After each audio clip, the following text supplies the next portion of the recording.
Natanael Souza. Boa tarde. Boa tarde. Já almoçou? Já, com certeza. Eu sei pelo sumiço, né? O sumiço dele de meia hora, 40, na hora que ele tá. Papapá. Natan, finalmente temos novidades, né? Depois, a gente acompanha sempre, óbvio, traz todas as atualizações. Mas finalmente nós temos uma novidade de verdade no caso da redução de vagas, da manutenção de vagas, essa polêmica que está todo mundo, não só os jornalistas não, mas principalmente quem pretende se candidatar. É verdade, e aos 45 do segundo tempo. 45 do segundo tempo, exatamente. Para você ter exatamente. uma ideia, Douglas, o veto do presidente Lula precisaria ser derrubado no máximo até o próximo sábado, até o dia 4. Para valer.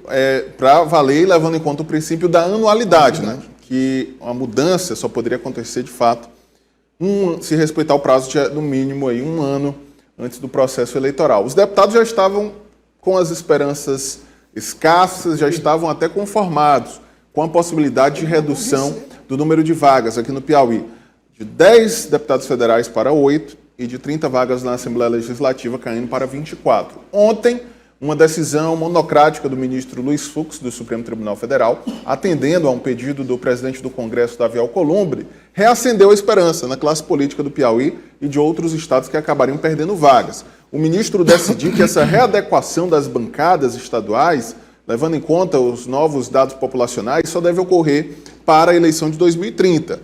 O ministro apontou ali que há uma insegurança porque o tema ainda não foi esgotado dentro do debate no Congresso Nacional, o veto ainda não foi analisado, então, atendendo a um pedido do presidente do Congresso, Davi Alcolumbre, ele decidiu que essa mudança ocorrerá só a partir de 2030. A decisão, que foi proferida ontem, já tem repercussão aqui no Piauí, foi comemorada pela classe política, deputados estaduais, deputados federais, vereadores que pretendem se candidatar a vagas na Assembleia e na Câmara Federal no próximo ano. Hoje nós fomos atrás para acompanhar essa repercussão, e é o que você confere a partir de agora na reportagem. A decisão do ministro Luiz Fux mantém inalterada a composição da Câmara dos Deputados para a eleição de 2026. Com isso, o Piauí permanece com 10 vagas de deputado federal e 30 de deputado estadual. A medida repercutiu entre a classe política do estado. A avaliação é que a decisão traz uma maior segurança para as estratégias e formação das chapas proporcionais. Eu acho que esse debate sobre construção partidária, por onde nós vamos disputar a eleição, como é que ficará o quadro político, a gente só terá uma definição mesmo no mês de março. Não adianta a gente se precipitar. Eu acho que o momento agora é de trabalhar muito, cuidar das pautas de interesse da população, cuidar daquilo que interessa o povo, deixar a eleição apenas para o ano que vem. Uma decisão importante, principalmente para o estado do Piauí, né? Que a priori estava perdendo 2 deputados federais e 6 estaduais, né? E com isso o coeficiente eleitoral subia muito, né?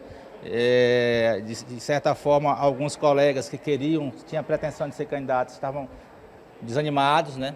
Mas a decisão importante do ministro, que precisa ser levada ao plenário, acredito que levada ao plenário deva passar, né?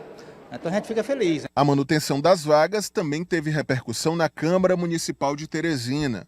O presidente da casa, Enzo Samuel, que é pré-candidato a deputado estadual, avalia que a decisão beneficia o Piauí e evita perda de recursos para o estado. O que eu fico feliz é porque se mantém o número de federais aqui no nosso estado, consequentemente de estadual, e a gente não perde recursos, a gente não vai perder recursos, né? Porque com a redução da bancada a gente perderia recursos. Recursos esses que são voltados para a saúde, para a educação, né? Para ações importantes dentro do nosso estado. Então acho que esse é o principal ponto que a gente deve levantar. E lógico que a representatividade. O senador Ciro Nogueira, presidente nacional do Progressistas, também se manifestou.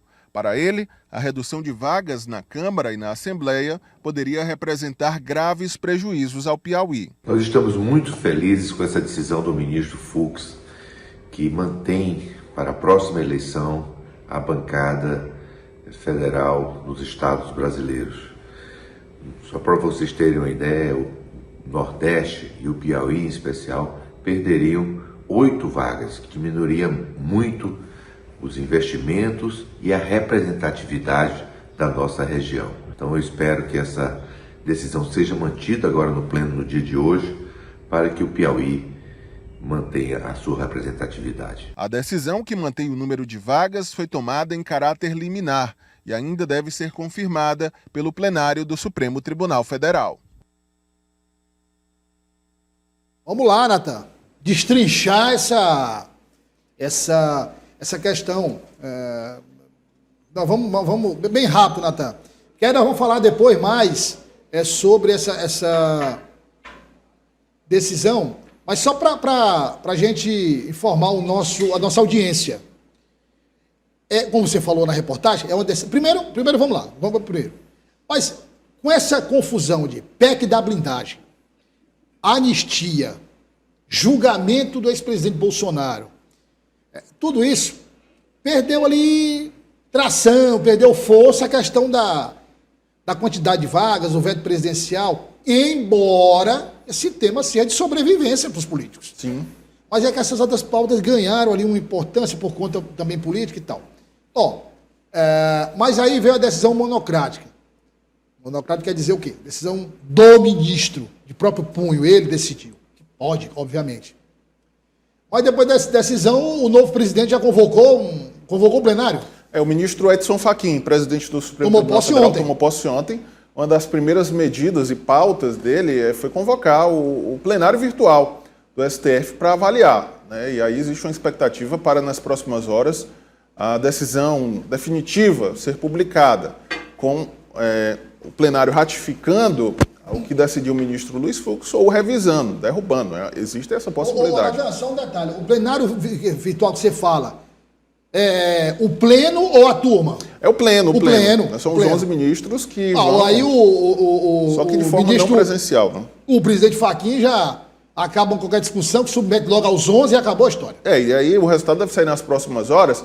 Só para contextualizar, Douglas, trazendo aqui toda a dinâmica e o cronograma dessa situação, existe uma ação direta de inconstitucionalidade que foi movida pelo Estado do Pará, questionando e pedindo a revisão do número de vagas na Câmara dos Deputados em razão das mudanças populacionais, né, com dados, inclusive, recentes do censo. No caso, o pleito do Pará era para manter? Para aumentar o número de vagas, né? E aí o Supremo Tribunal Federal determinou que a Câmara editasse uma lei complementar até o dia 30 de junho, fazendo essa redistribuição. E aí, nesse caso, o Piauí perderia, a hipótese, né, que o Piauí perderia 2 vagas de deputado federal, com reflexo também nas vagas na Assembleia Legislativa. A orientação do Supremo Tribunal Federal era para a Câmara editar uma lei implementando essa redistribuição, que seria, no caso, uma confirmação do veto presidencial. Não, ou tem alguma... A Câmara, ao invés de fazer essa redistribuição, aprovou, na verdade, uma lei que trata do aumento do número de deputados. Na prática, para evitar que estados perdessem representatividade e garantir também o aumento do número das bancadas dos estados que ganhariam, a Câmara fez aquela lei, aprovou a lei que aumenta de 503 para 531 o número de deputados federais. Que significa o quê? O estado que teria aumento de bancada vai ter, mas os estados que perderiam não vão perder. Não perderiam. Continuariam com a mesma bancada. O presidente Lula vetou essa proposta. E aí o veto retornou ao Congresso Nacional, a Câmara dos Deputados e o Congresso, né, Câmara e o Senado, tinham até o dia 4 de outubro, até o próximo sábado, para derrubar esse veto. E aí, por isso que nós dissemos aqui mais cedo, Douglas, que havia já uma expectativa de que o veto não fosse derrubado, porque não há tempo hábil, diante dessas discussões sobre a PEC da blindagem, a própria anistia, toda essa movimentação intensa no Congresso. Vem agora imposto de renda. E não existia tempo para discussão e nem mesmo um clima político também, nessa análise dos principais nomes do Congresso Nacional aqui no estado do Piauí. A alternativa encontrada, e aí teve uma articulação encabeçada pelo presidente do Senado, Davi Alcolumbre, foi pedir ao Supremo Tribunal Federal, ao ministro Luiz Fux, que postergue o prazo de validade dessa nova redistribuição. O que é que o ministro decidiu na prática? Essa redistribuição, que já valeria para a eleição de 2026, passa a valer somente para 2030. O ministro entendeu que o tema ainda não foi pacificado no Congresso, porque não houve análise do veto presidencial, e isso causaria, inclusive, uma insegurança, porque o prazo já termina no próximo dia 4 de outubro, não há, de fato, um tempo para análise mais aprofundada desse tema. Então, o ministro decidiu que essa redistribuição passa a valer somente para as eleições de 2030. Então, na verdade, o ministro não alterou nada no que diz respeito aos estados que perdem, perderem, aos estados que ganham, ganharem. O que ele diz é o seguinte, olha, ok, temos o veto presidencial, enfim, o Congresso não se manifestou, vamos discutir mais esse assunto e o tempo que existe não é suficiente, porque vai, como disse Nathan, no próximo sábado. Então, é o seguinte, fica tudo como está para a eleição do próximo ano e a gente decide o que é que vai acontecer em 2030. Basicamente foi isso. Então, se não houver nenhuma mudança de entendimento, o Piauí vai perder, sim, essas vagas só em 2030. E aí, tem muita gente que escapou, muita gente. Né? Você acompanhou aí os depoimentos, né, dos parlamentares, muita gente, alguns nomes já pensavam em desistir, inclusive, da campanha, porque em um cenário com redução de vagas, a eleição fica mais disputada, naturalmente, o coeficiente também é modificado, aumenta, e os custos de uma eleição também aumentam. Então, é um cenário que preocupava nomes da base, nomes da oposição, toda a classe política do Piauí. Preocupava tanto que alguns deputados, alguns não, a maioria, estava sempre trabalhando com duas estratégias: manutenção de vagas e a perda de vagas.